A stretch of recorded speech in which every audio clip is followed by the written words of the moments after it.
Bine ați venit la o nouă prezentare. Clipul de astăzi o să vă aducă în atenție un autoturism aparținând aristocrației britanice. Iar dacă vom vorbi despre acest gen de mașini, cel mai potrivit este un Rolls-Royce. Modelul se numește Corniche și face practic trimitere la un element decorativ utilizat în arhitectură ce înfrumusețează o clădire. Însă producătorul nu la felul cum avea să fie decorat acest automobil a vrut să facă referire, ci tot ce a dorit era să diferențieze modelele cu două uși ale lui Silver Shadow de cele cu 4 portiere. Iar astfel, din 1971, versiunile cu două uși au purtat această denumire. Modelul a fost fabricat așadar între 1971 și 1995, de-a lungul a 4 generații, însă este foarte dificil să le diferențiezi, deoarece privite în ansamblu au fost în esență aceeași mașină.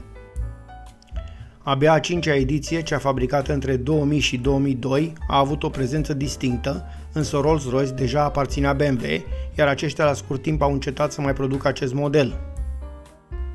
Așadar, când vorbim de Corniche, vorbim de un automobil cu o longevitate importantă, practic 31 de ani ca și model, sau 24 dacă ne referim strict la generațiile 1-4 din care face parte și mașina pe care o aveți în imagini. Mașina aparține segmentului de lux și este un automobil conservator, ce era construit după formulă clasică, cu motorul aflat în față, iar tracțiunea era asigurată de puntea din spate. Era fabricat în două versiuni de caroserie, coupe, dar și cabriolet, la fel ca și modelul din prezentare.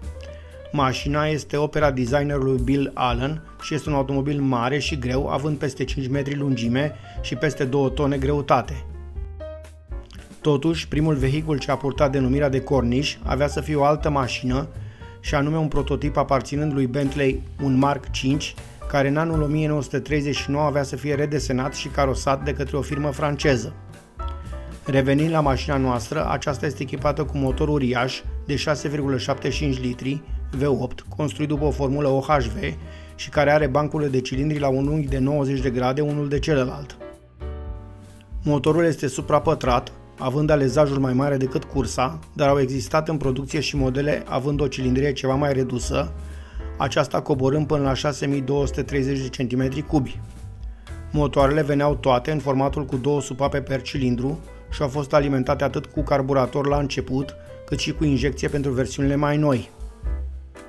Rolls-Royce a construit de asemenea și o iterație supraalimentată, turbo, iar motoarele ofereau o paletă largă de puteri ce porneau de la 172 de cai putere și mergeau până chiar la 530 de cai.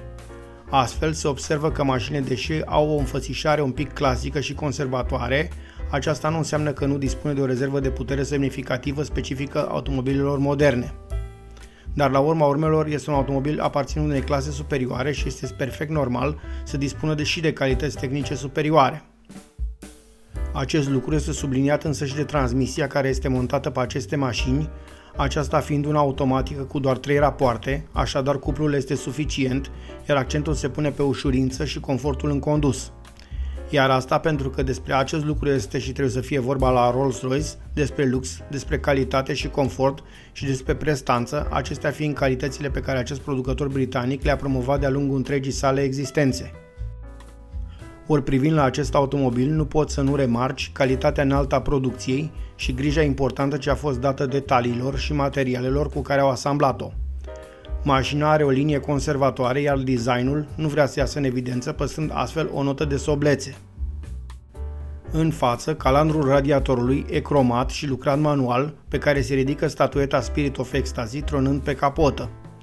Roțile au îmbrăcat și ele haine de gală, purtând eleganta dungă albă de jur împrejur. Dacă pe afară Rolls-Royce este discret și solemn, la interior iese în evidență în special prin lux și calitate. Mașina utilizează multă piele de calitate și lemn nobil, iar elementele de comandă de pe uși sunt metalice și cromate.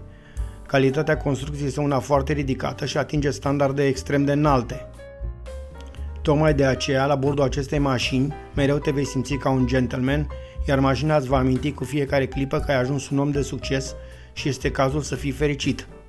Asta pentru că Rolls-Royce Corniche este despre împlinire și chiar despre bucuria lucrului bine făcut.